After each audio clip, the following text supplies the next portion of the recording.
What's up, friends? Happy Thursday.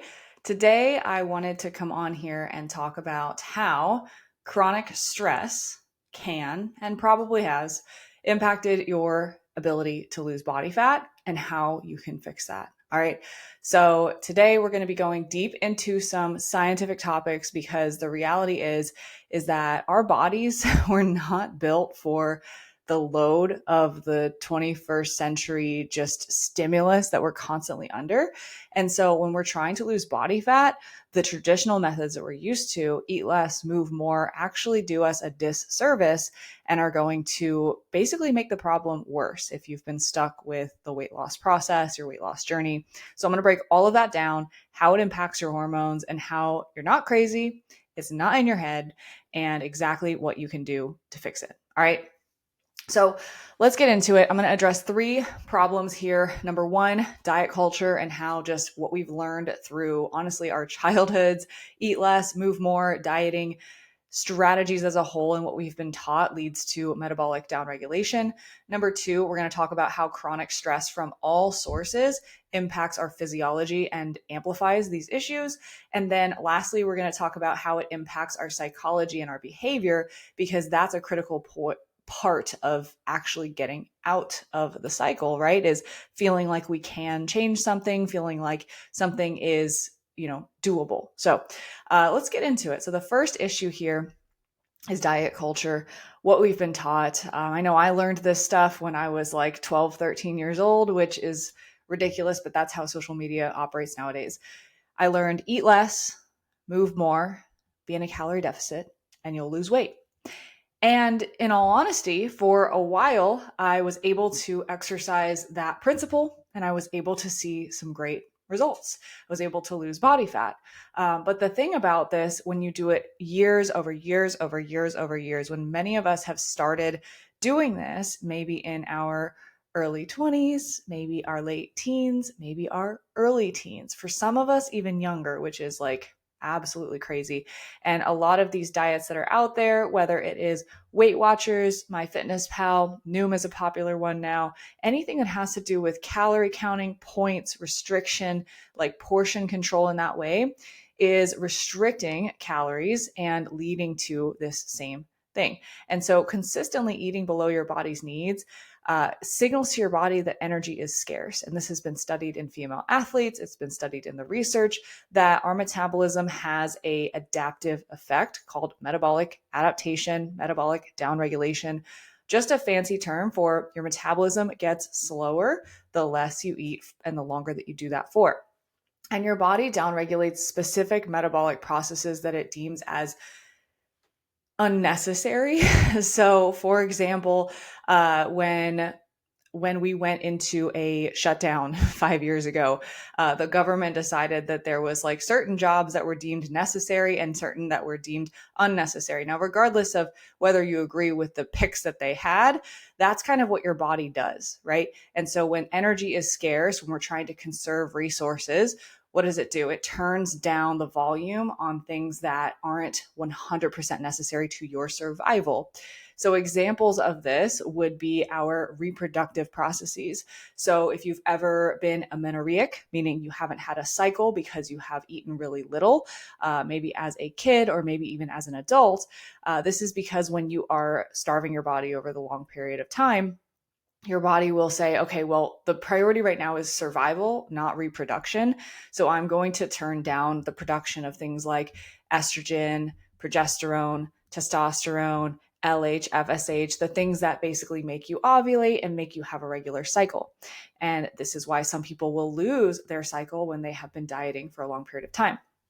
Another thing that gets downregulated is your thyroid hormone output. So this is why chronic dieting over long periods of time can really impact your thyroid function over the long haul. So it will impact your conversion from T4 to active T3, which is the active thyroid hormone that acts on all of your tissues.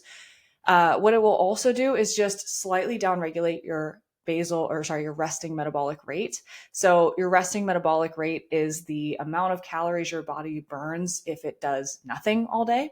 And this is actually a significant number. Like, it's not nothing. And most of us are actually trying to eat well below this, which is ridiculous.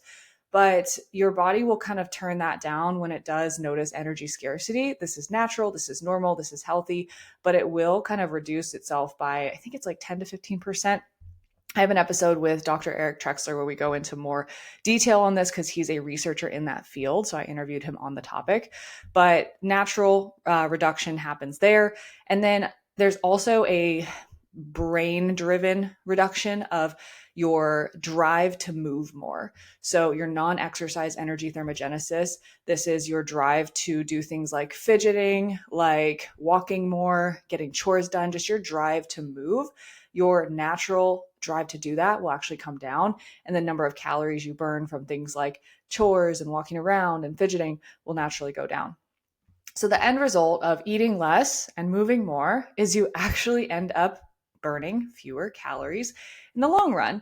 And it leads to lower motivation, lower drive, which is why you often feel more tired, more cranky, more hungry, which makes fat loss harder and more unsustainable because, again, those hormones, those reproductive hormones are suppressed. Your drive to move is suppressed. Your thyroid hormones are suppressed, which can lead to things like low energy and fatigue. And especially when this is prolonged over time, this is why we feel like crap. So not to make it worse, but to make it worse, the second problem that I'm going over here is our chronic stress, right? And so I think it's probably fair to say that most of us have some source of chronic stress in our life. And that's not necessarily a bad thing. It's just the reality that we live in. Like, we just have very, very busy lives. Everybody's super busy. The problem here is that our body and our nervous system doesn't separate types of stress. So if it's emotional stress, if it's physical stress, if it's nutritional stress, if it's lifestyle-based stress, it all gets filtered through the same place, through our brain, through our hormonal system, which is called our HPA axis, our hypothalamic pituitary adrenal axis, which governs things like our hormone production, which governs things like our adrenal response.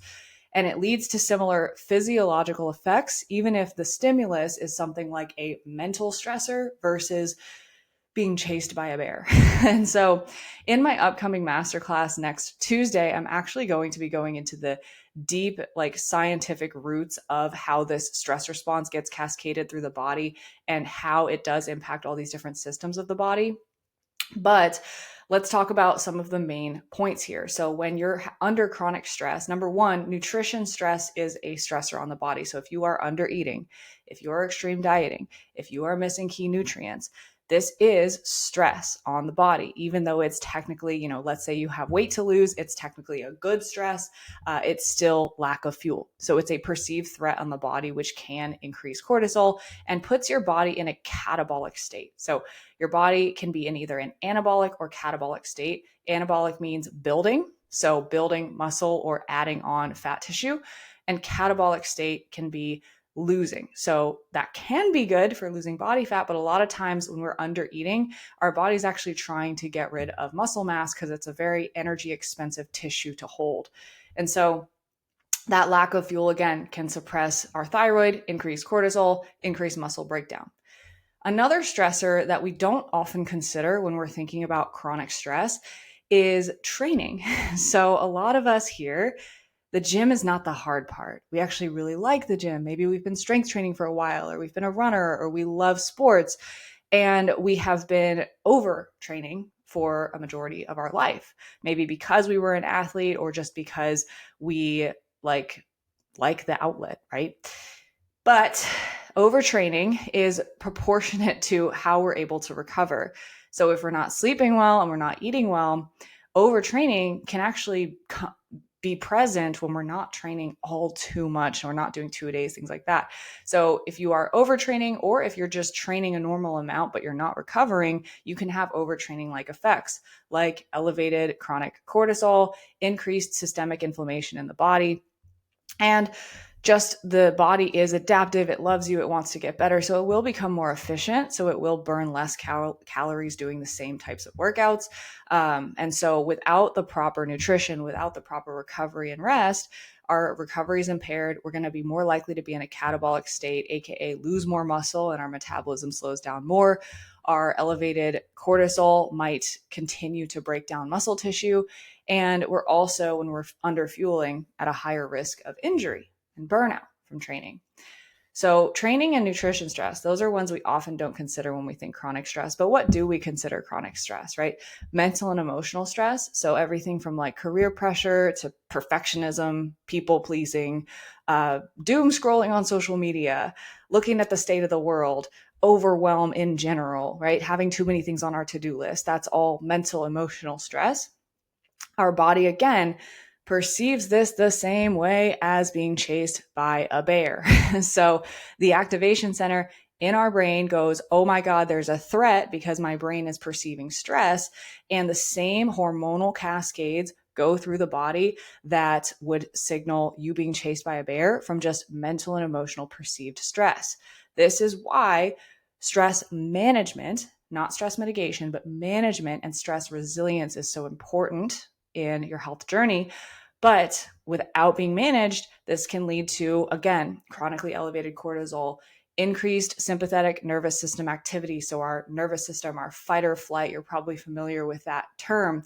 Our body's on high alert constantly, and that can only go on for so long before we hit a point of exhaustion. All right. And that increased nervous system activity takes a lot of energy and puts a lot of stress on the body. Okay.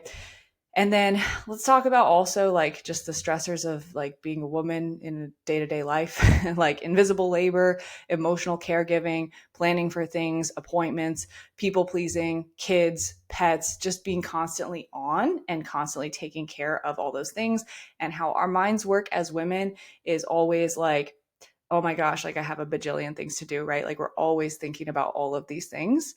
And so that can lead to, again, chronic activation of our stress response. So our body's kind of always in a tense, like heightened state. And that can lead to adrenal overdrive. It can lead to our mind just racing before bed so we can't fall asleep appropriately, or we don't get the right quality of sleep. It can also just increase perceived stress, which again impacts our body the same way actual threatening stress does. So there's all of these stressors, and that's not even including just like sedentary lifestyle. If we're sitting at a desk all day, if we're not getting outside, if we are not moving our bodies enough, all of those things can also impact stress on the body in a different way of it's not able to utilize nutrients in the same way. And it can worsen things like insulin resistance, blood circulation, therefore delivery of nutrients to different tissues, and just fewer signals to maintain muscle. So you can be losing muscle that way as well. Okay, so all that to say, chronic stress on the body will really amplify this metabolic conservation mode. So for example, your body's going to conserve energy just because it's getting less food or because it's being overtrained. Number two, if your HPA axis, your nervous system is just constantly on overdrive, it's going to signal to your body that you're constantly stressed, leading to pumping out all of these hormones like adrenaline, like cortisol, and doing that over a chronic period of time can deplete your body of a lot of nutrients.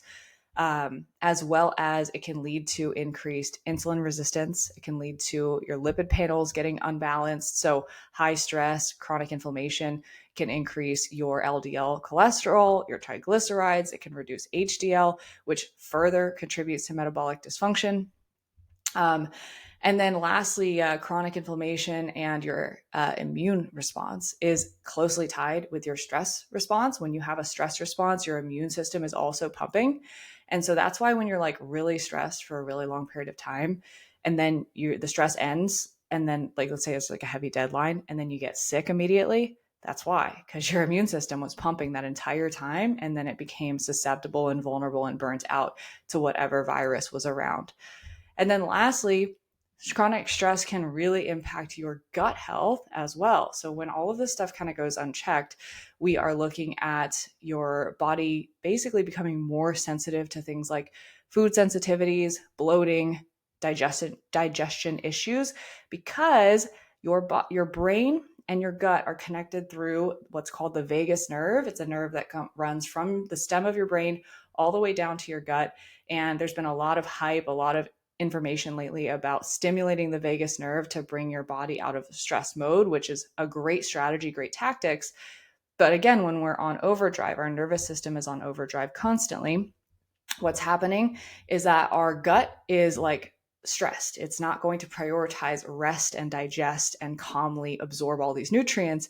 It thinks we're being chased by a bear. So it's like, let's put digestion on pause and let's focus on fighting off the bear. So then we are not absorbing all the nutrients that we're eating, and then we're not getting the nutrition that we think we are, even from what we are eating. And then that can lead to gut dysbiosis, leaky gut, even food sensitivities. So anyways, not to scare you, but to be transparent about the effects of chronic stress and how it impacts metabolism. And lastly, the biggest thing about all of these stress responses in the body is that it does also deplete and demand for key nutrients in metabolism and hormone regulation. So your stress response is very demanding of the nutrients magnesium, of zinc, of B vitamins, of iron, even selenium, which is critical for thyroid conversion. And so when we are really stressed over a long period of time, what happens is we're also likely becoming deficient in a lot of these key nutrients that are not only useful for the stress response, but also play a key role in hormonal production.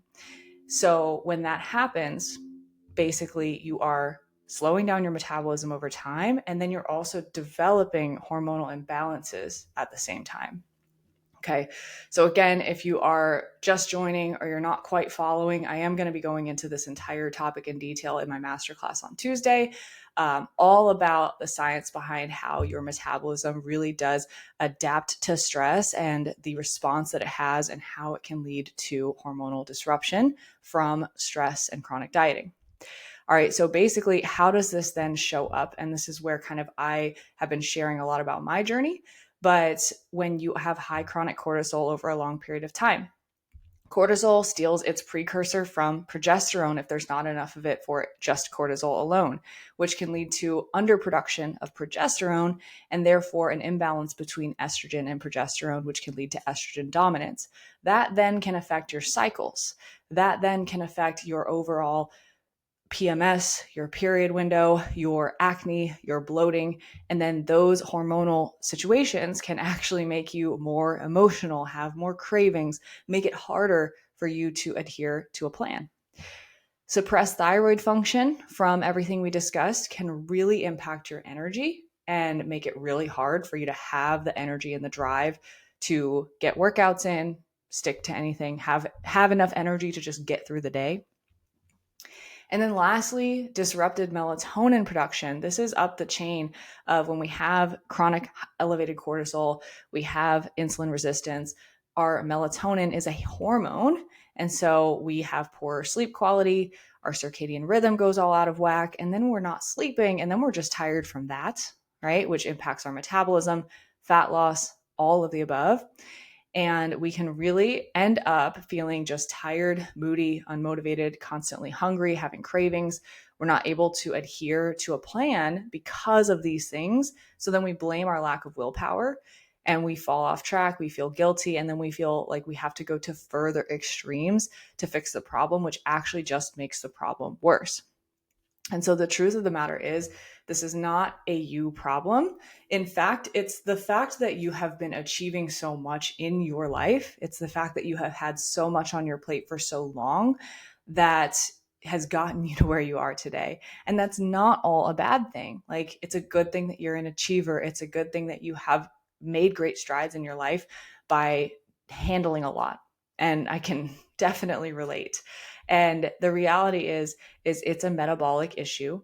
Your body's not broken. It's just burnt out. It's underfed. It's overworked.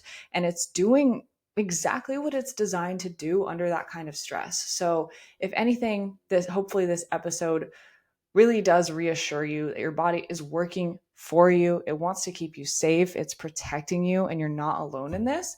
And so it's just been in survival mode for too long. So with that, healing starts by working with your body instead of fighting it and driving yourself farther into the ground.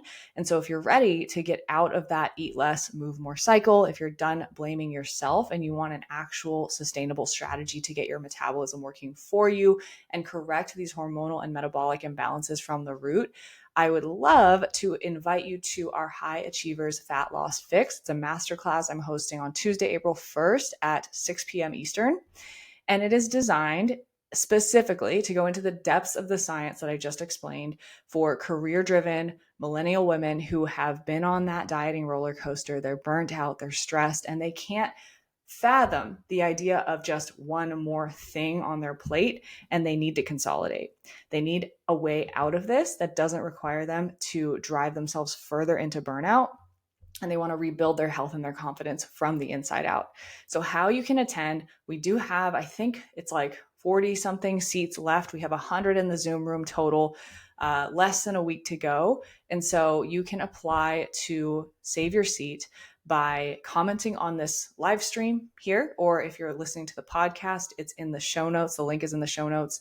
And you can comment the word metabolism on this post, and you can go ahead and register for the masterclass where I go into this in detail.